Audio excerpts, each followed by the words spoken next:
Сәлем достар, есімім Бота. Мен сіздермен YouTube каналында күнделікті жаңа рецепттермен бөлісіп отыратын боламын. Әрбір рецепт жеке тексеруден өткізілген, бір жасағаннан оңай жасалатын рецепттер. Бүгін сіздермен шампиньон мен тауық еті қосылған ерекше пирог дайындайтын боламыз.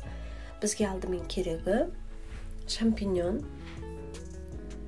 Біз шампиньонымызды кубиктап, ұсақтап турап аламыз, ішіндегі қарасынан тазалаймыз.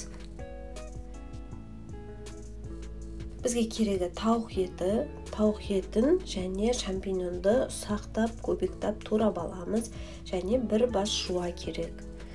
Табаға тауық етін аз ғана дұрыс сеуіп, бұрыш сеуіп, табада қуырып аламыз. Кейін тауық етін түсіріп алып, сол табаға жуа мен шампиньонымызды дайын болғанша қуыратын боламыз.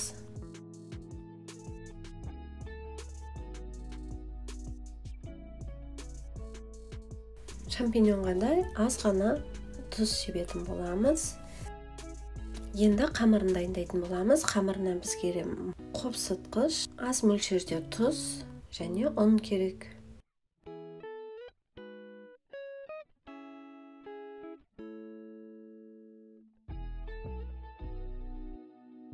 Ұнымызды қосып, өте жұмсақ қамыр илейтін боламыз.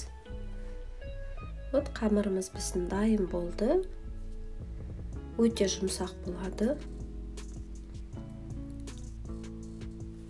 Пешке салатын осындай формамызды дайындап аламыз. Кейін үстіне қамырымызды жақсы етіп, жұқалап, жиектерін көтеріп, жайып аламыз.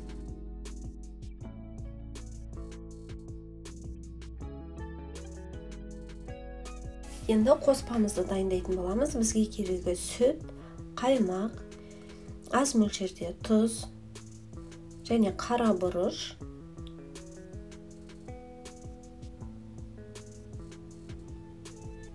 Және бір шай қасық ұн жақсылап араластырамыз.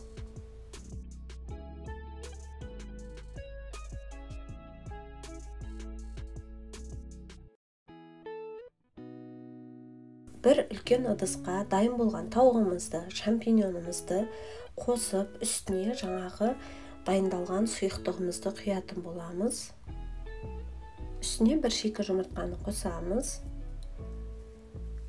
Жақсылап бір келкі болғанша араластырып, дайын қамырымыздың үстіне құямыз.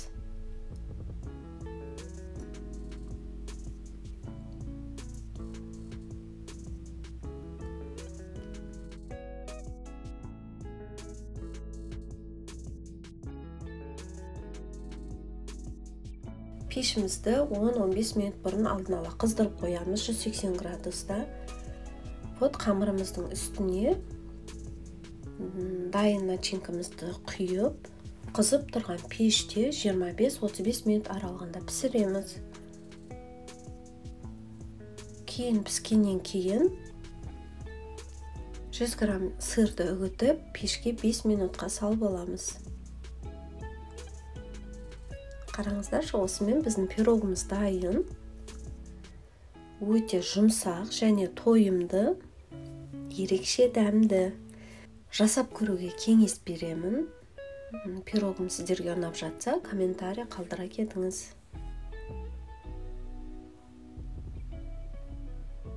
Қараңыздаршы, өте дәмді, сочный болып шығады. Сіздерге ұнайтынына сенімдімін. Осы рецепт бір жасағаннан оп-оңай шығады. Сау болыңыздар.